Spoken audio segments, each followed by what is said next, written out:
Hey everyone, welcome to our channel. In today's video, we'll learn how to log out of X or Twitter account easy guide. So if you're not sure or you don't know how to log out of your X or Twitter account, then you're onto the right guide.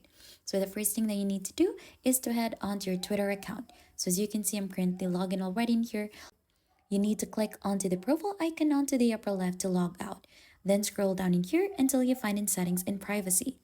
Click on your account and then account information, and once you're already onto the account information, you should be able to see an option to log out.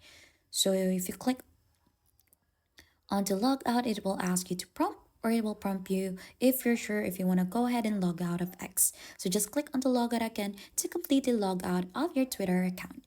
And that is how to log out of X or Twitter account easy guide. If you think this has been helpful, don't forget to hit the like, subscribe, and we'll see you on to our next video.